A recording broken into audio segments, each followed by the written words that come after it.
everyone, it's Talk Time with Cynthia. Glad to be back in you guys' presence.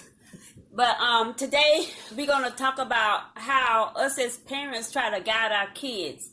So I have some information that I pulled up on the computer that might help us. So, and I'm talking to you guys, but I'm talking to myself as well. So we can always use a little help when it comes to parenting, with the kids. I'm trying to not rock back and forth like I normally do. I'm trying to kind of stay a little stabilized so I don't seem like I'm nervous, which I am a little bit, but I guess that's okay. So anyway, like I said, I have my computer here, so I'm gonna be looking at my computer and trying to get us to where we want to go in 2020 when it comes to giving our kids the proper type of guidance. Have a bit of a sinus problem today, so you might hear me clear my throat every now and then, and I do apologize in advance for that. So let me read what it says over here. Okay, it says, want to be a happy parent? That's asking us a question, which yes, I feel like we do. And it says, let go of these 15 things to find joy. Okay, so let me scroll up here. And I'm going to be reading. So, and then I'm going to be, reading, and then I'm going to be kind of like going back and forth with it and explaining my point of view. And like I said, if you guys have any questions or if you have a point of view, just comment down below. And let me know what you think. Okay, so it says, oh yeah, and this is by Carol Tuttle or Tuttle, Tuttle. So I don't want to take credit for somebody else's work. I want to give her credit for it. This article. Okay, so it says, because parenthood is challenging, we can sometimes forget how to just be happy in the midst of it all. That's so true. Especially depends on what you got going on, and it depends on if you got a difficult child, or different things can make it challenging. And I'm gonna show you, tell you some of the things that made it a bit challenging for me. Excuse me. It says, so I invite you to consider which of these 15 things keep you from happy parenting. Okay, my advice, let them go. Let them go, right?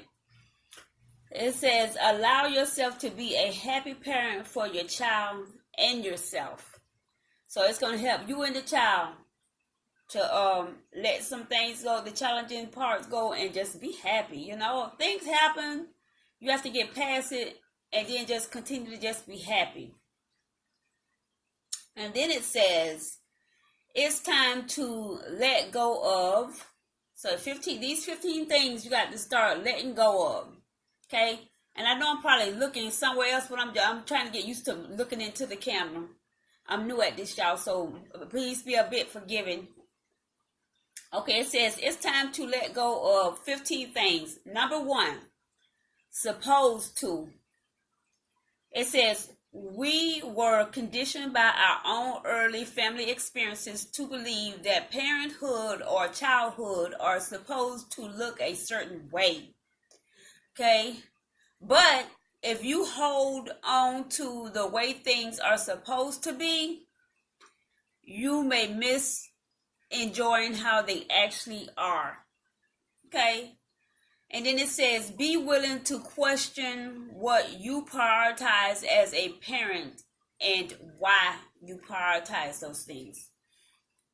Okay, so you wanna sometimes you wanna raise our kids the way we was raised. Now people are different, and I'm guilty of that, and my daughter can vouch for that too, both of them. And that, because you try to raise your kids the same way your mama raised you. Because my mama held on to us tight. Because we were all she had, and she just wanted to make sure that she put some good people into the world, and so she tried to teach us everything that she knew, which she had a parent that didn't really teach her a whole lot, but whatever she knew, she put every ounce of it into us. And then, the things that her parents didn't teach her, she tried to learn on her own or whatever, and give us that too. But I'm trying to talk about how it says, what it says, we are conditioned by our own early family experiences. So if you got a child that's different than what it was, it's going to take different raising, in my opinion. So you just have to try to be present in the moment and enjoy your kid for who they are, not for who you're trying to make them into. Because a lot of times, not even a lot of times, all of us have qualities and traits in us that God put in us to become who He intended us to be. And if we as a parent try to take that out of a child, then they can't develop into their fullest potential. Because we are, as parents, we try to protect them for everything. We try to shape and mold them into how you see somebody else's kid looking and doing, and it's not good, and it causes stress. And you just have to let that go and then just enjoy the moment. Okay, and that was number 1. Number 2, keeping score. It says, what does your mental scorecard keep track of? Which parent does more? Okay. Who's most consistent? Which mom contributes most in your child's class? Keeping score wastes energy. Just does what you feel. Okay. Did I just read that wrong? Keeping score wastes energy. Just do what you feel inspired and able to do. Don't feel obligated by others' contributions. Don't obligate them to live up to yours. So basically it's saying, do you. Okay? And don't try to overdo.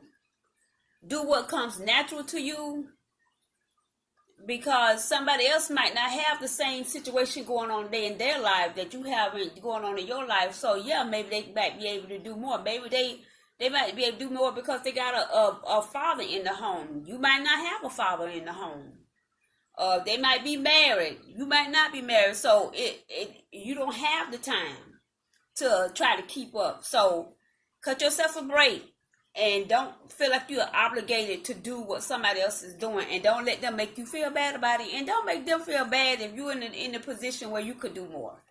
Just appreciate people for where they meet you at.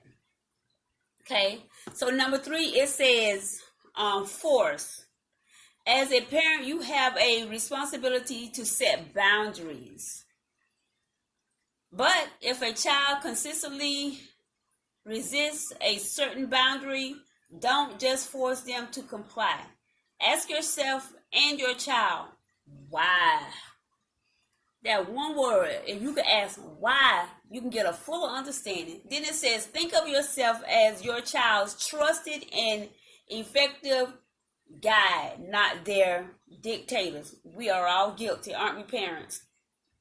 When they experience you this way, they're more likely to listen, which means less struggle and frustration for both of you, which is what we all want. Less struggle, less frustration. Let's all get along. So, but yeah, if you can sit down and have a conversation with your kid and you're not trying to force boundaries and you choose your battles wisely, then you can eliminate a lot of the struggles and the frustration for both you and the child. And let's read it again. It says, as a parent, you have a responsibility to set boundaries. You have to set boundaries for your child. But if a child consistently resists a certain boundary, like I said, you got to choose your battles. Don't just force them to comply. Figure out how y'all can come to a happy medium. And I know that kind of sound crazy to us old fogies, but you have to adjust because these millennials ain't trying to hear a whole lot of things that we trying to say.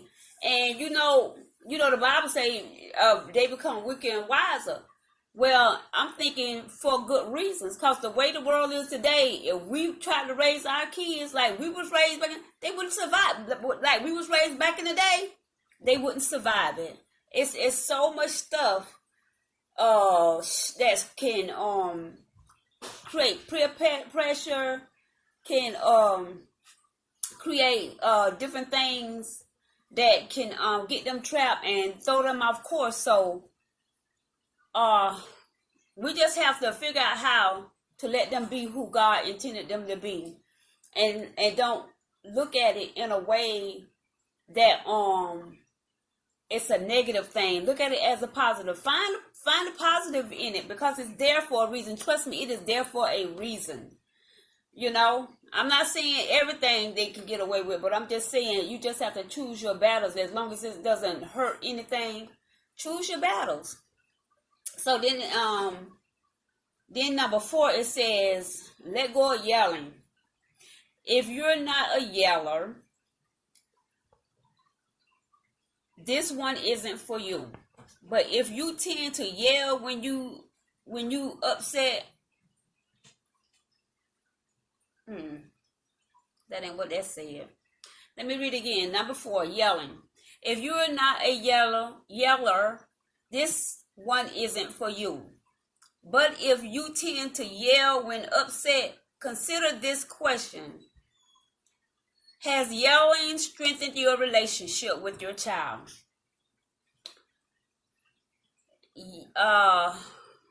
Yelling usually happens in anger, and it often frightens and intimidates the child. It destroys trust and a child's feeling of safety. Pay attention to times and circumstances when you yell, and then commit to changing those scenarios in the future. So when you yell at a child, it does make the child afraid of you. And so you have to be careful, because you're also teaching your child another lesson. It's okay for somebody else to do the exact same thing. So when you send your child out into the world and you done yelled at them and stuff, then when somebody else come on that same note, they gonna feel like it's okay. So you got to be careful with that. So you have to pay attention to the circumstances, and then you try to do different, try to do better, and try to just step away from this situation for a minute and calm down and cool down, and then come back to it. Because a lot of times when you come back to it, you could be calm enough to try to understand your child's point of view and why they doing what they doing. So you got to be careful with that. Then so number 5, your need to look perfect. No such thing as a perfect parent. No such thing as a perfect parent. Embrace your imperfections. Laugh at yourself. The best parents are willing to always learn, change, and improve. So just remember to laugh at yourself. Because we're not perfect. Nobody gave us a manual to this. We do the best we can, and we do it out of love. So if you do it out of love, you'll learn to laugh at yourself. You'll learn to laugh at the fact that you can't get your kid to do what you need your kid to do. Even the best parents are willing to learn and change. You know, they're willing to learn and change and improve. You got to do that. You got. I mean, cause like I said, we didn't get a manual, and we make mistakes and we mess up. But just be willing to. To me, I say just be able to apologize when you make mistakes and accept that you're wrong and that we're not right all the time. So just learn to change and learn to change and improve. Then say worry. Let go of worrying. Compulsive worrying doesn't make your child any safer. It doesn't make you any happier, and it teaches your child to live in fear. One of my problems. I held on to my oldest daughter so hard. And she was about 17 years old when she first went outside the house by herself. Because I felt like I held on to her so tight because I became a widow at a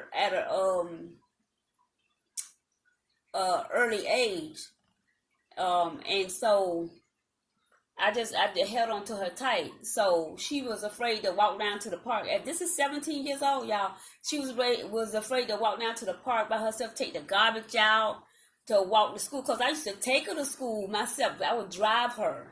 So it took a while, and taking me a while to let her go, and it bothers her, and I'm trying to learn that I got to let go more and more, and it's a gradual thing. So because you worry about your kids, you know, keeping them safe, you know, especially if you've lost somebody, so and that makes it that much worse. So, but we do the best we can, y'all.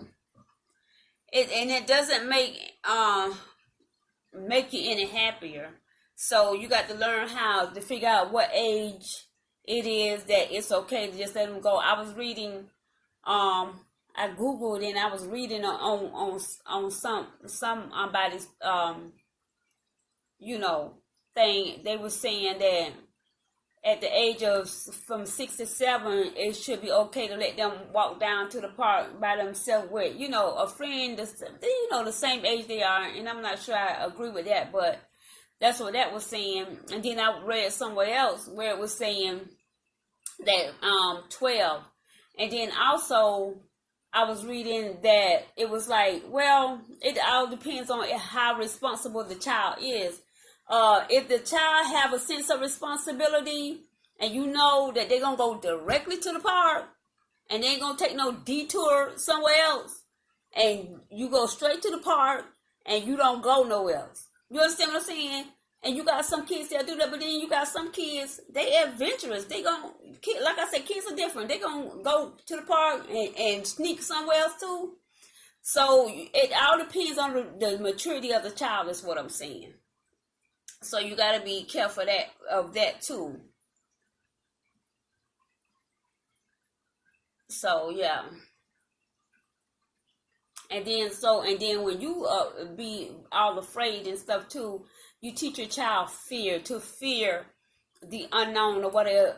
Some sense of fear, a little bit of fear is good, healthy fear, but I mean not panicky fear. And I felt like that's what I was teaching my kids. Because, you know, like life experiences just get you into a place where, I don't know, you, I don't know, it's just hard to say. You just try to hold on to them too tight. And it says, release your worries and cultivate gratitude for your child's safety in the present moment. So, yeah, you have to just show gratitude. Just be grateful that God is looking over your kid. Let me see if I can what I can do with this light on this phone. I don't want to get it too light. Yeah, just be grateful to God that He protects them from day to day, and that's all you can do. Because I mean, you gotta let them go. You can't hold on to them too tight because then their development, when they develop, it'll hinder them developing in the way that they supposed to develop. So we're on number 7. And it says, let go of one size fits all rule. And it says, every child is unique. What works for one won't always work for the other.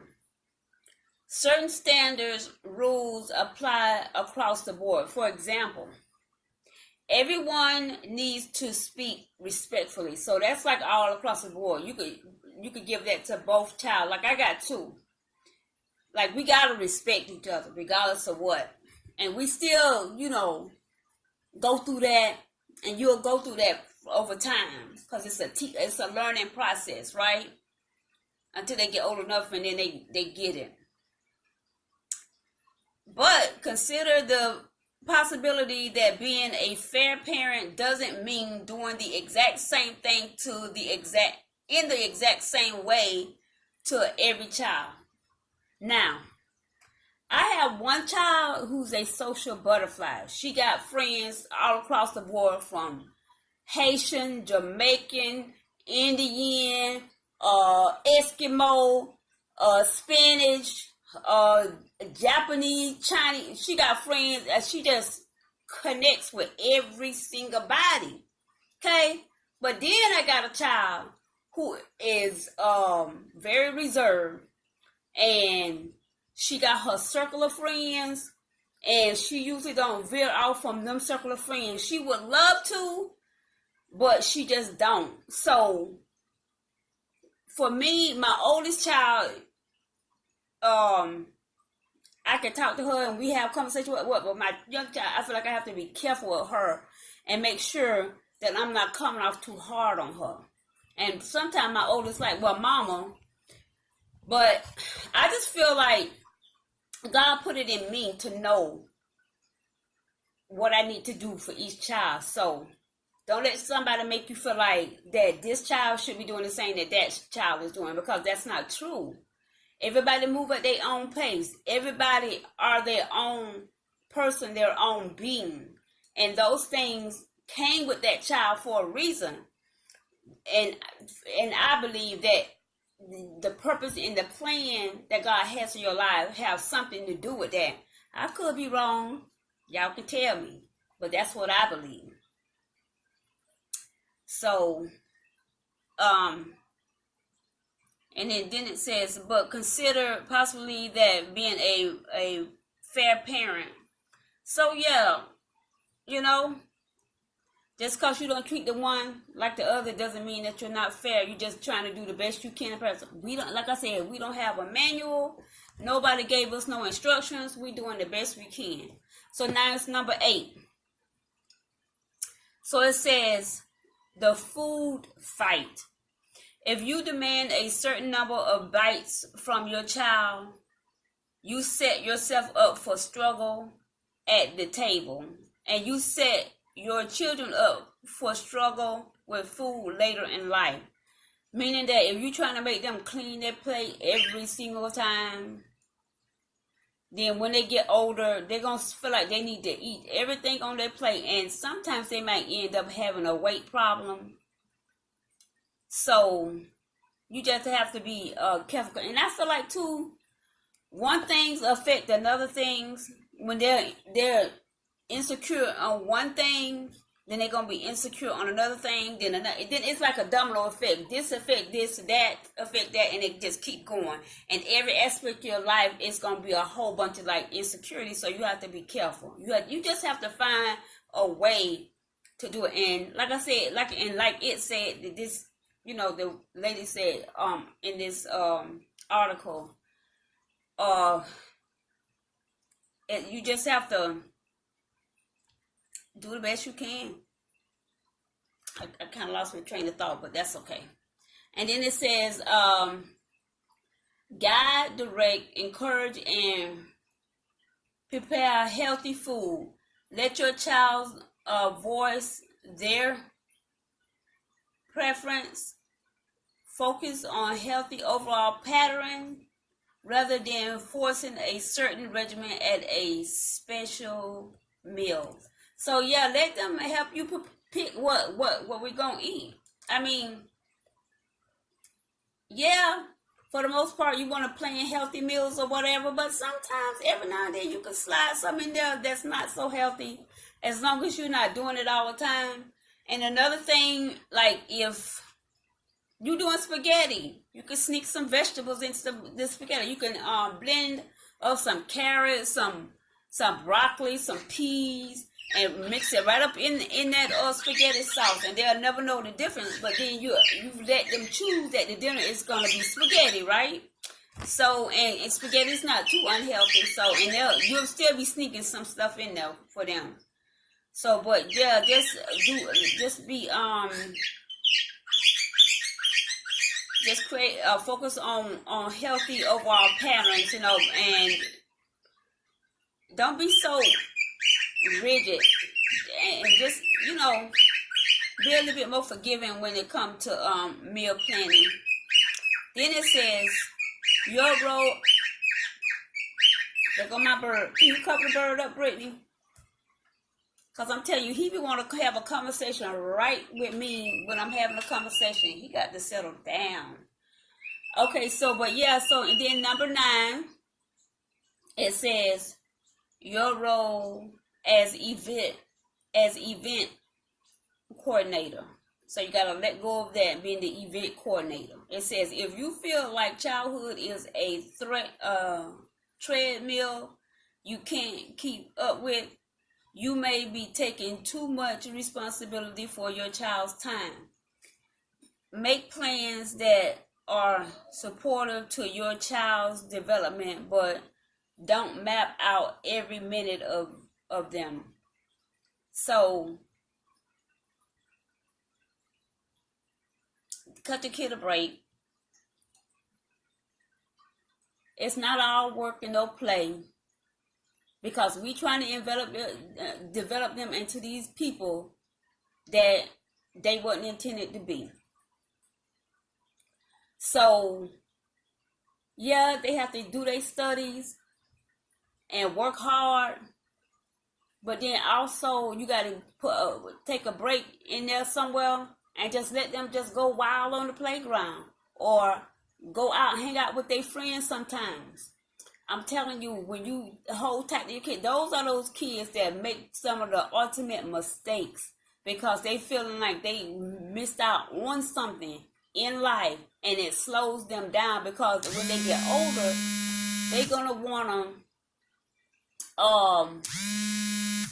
wanna make up for lost time.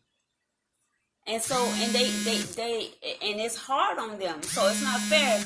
So let them be a kid while they're supposed to be a kid, because I'm telling you, when they get older, they're gonna try to be that kid that you didn't allow them to be. Then you're gonna be upset about it. So, and I feel like if you didn't allow them to be, or give them what they needed when they was young, when they get older, you still owe them that. You still owe them that direction. You still owe them that guidance, because they ain't gonna have it. They just ain't gonna have it. And then you're gonna be upset, because you're gonna feel like, I don't understand why he's not this, and I don't understand well, you tried to make him be grown when he was little, so now that he grown, he wants to be little. And it's no more than right that it showed up that way. You understand what I'm saying? So just allow your kid to be a kid. Then it says, downtime is supportive to every child. Moments of boredom allow children to take responsibility for their own time. Makes resources available, and then let your child create the experience they want. You will all be happier. Yeah, so for as resources, you take them bowling, you take them go play tennis, you take them different places. So you creating an atmosphere so they can find out what it is that they love, find out what it is that make them happy, even on the playground, on baseball, basketball, depending, just whatever. You're creating an atmosphere of fun, so they can learn what it is that they want to do. You take them to the library, you take them to festivals, to just whatever, and just so they can enjoy it, have that downtime, and they'll find their way to what it is that they want to do, and you'll see what that is, and then that's when you go in and you embrace that and be like, okay, now we found what it is, so we gonna go to the max on it. They enjoying it, you enjoyed it, the fact that they enjoying it, and then there you go. But don't try to sit up there and make them be like Sally over there, because that's not who they supposed to be like. They not supposed to be like somebody else. They supposed to be who they supposed to be, who God created them to be. Okay, so, and then it says on number 10, let go of unhealthy self-sacrifices. As a parent, you generously give love, time, and attention, but you shouldn't give up your core self just because you're a parent. When you ignore your basic needs, you teach your children that when they grow up, they shouldn't take care of themselves. So take care of you. It's hard, and it makes you feel guilty and all of that, but you got to take care of you. Just like say, and I know a lot of people use this analogy. Let's say you on a plane and the oxygen mask drops down and you can't breathe. First thing you do, you at your last breath. First thing you do, you put it on your child. That's the normal reaction to first put it on your child. But you can't do that because the child will have the oxygen, you'll be passed out, and then what do the child do after that? So you can't. You have to put the oxygen mask on yourself. Get enough oxygen for yourself, then you can take better care of the child. Same thing. If you always doing for everybody else, and then you get wore down, broke down, you get sick, you no longer can care for somebody else. So you have to take time out from caring for everybody else and give some attention to yourself.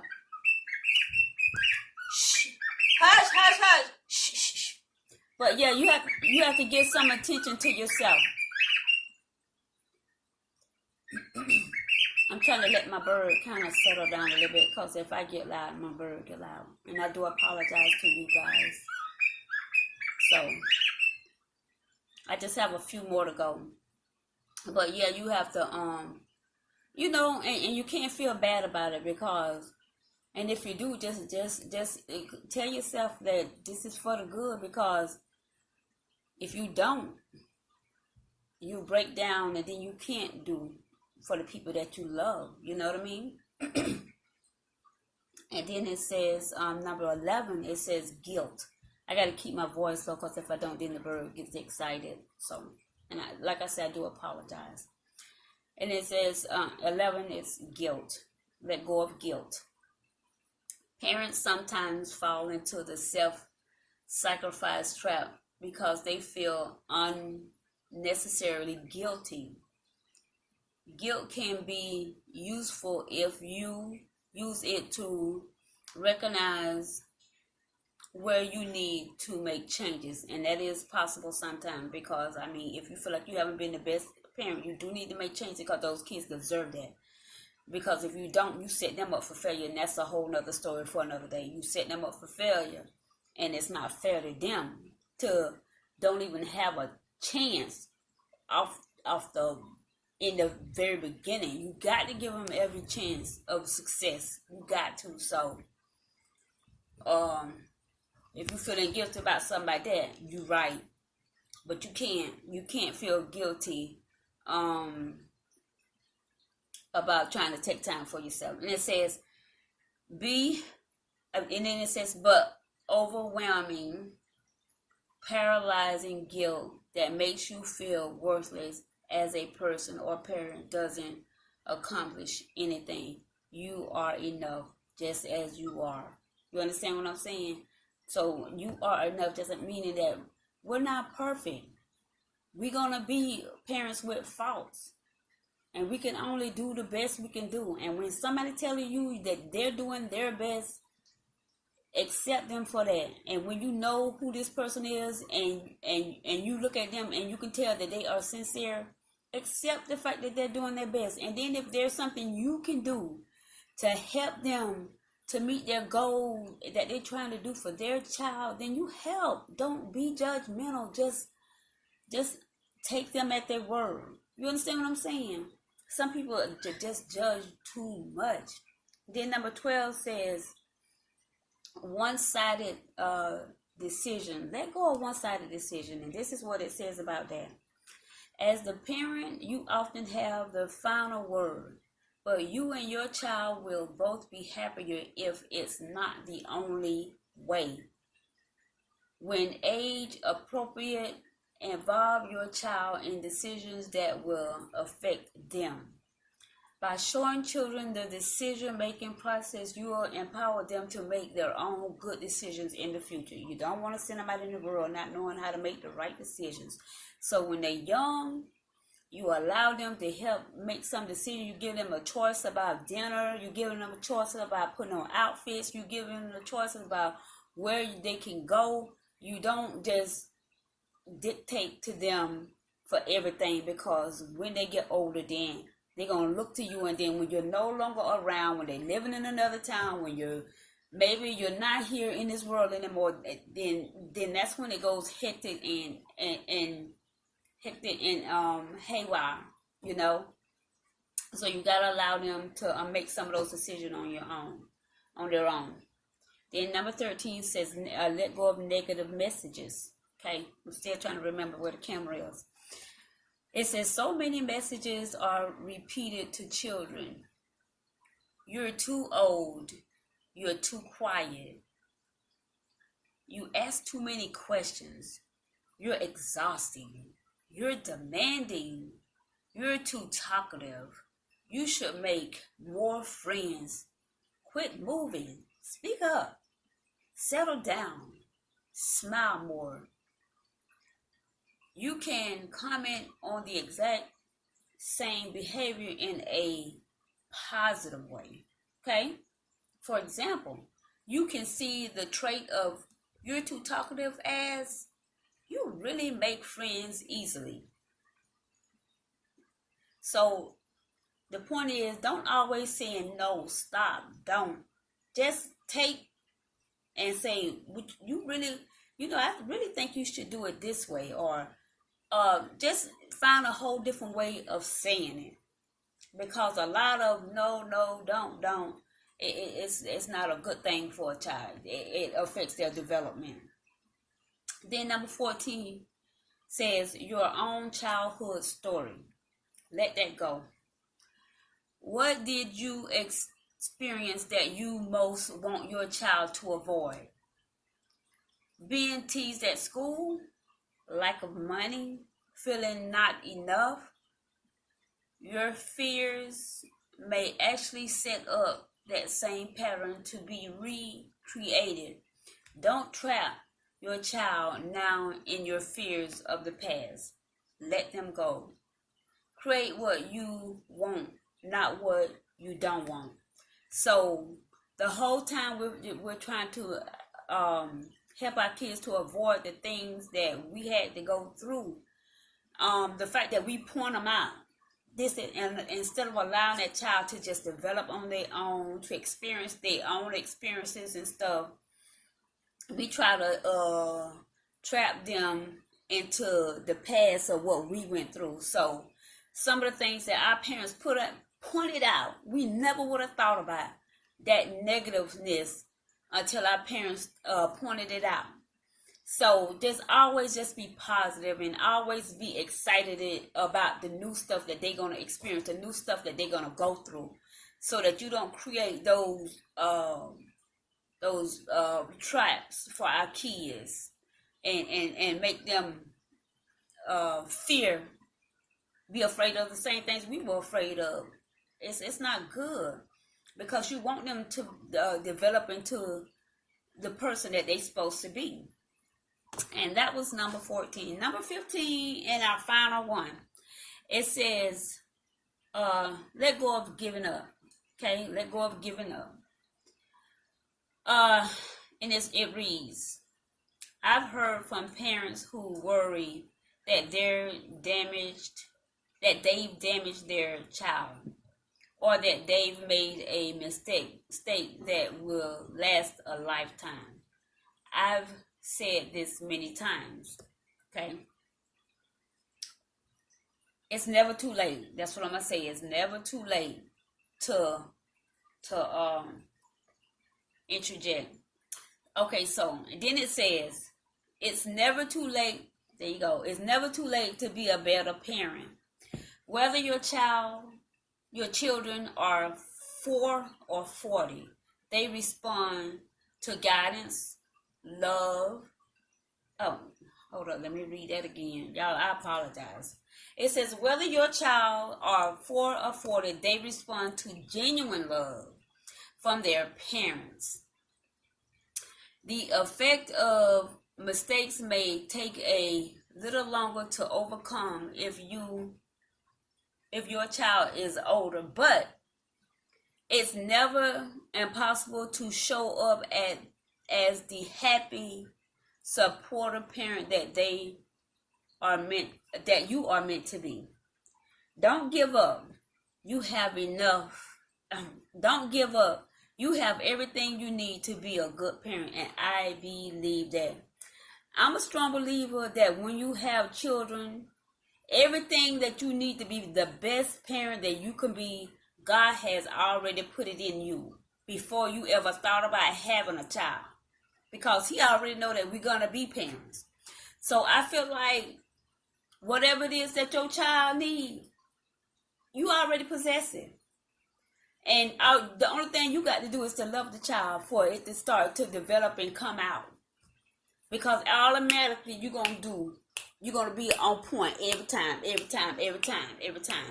And it's love. Love your kids to the fullest of your ability. And I feel like too, embracing your child,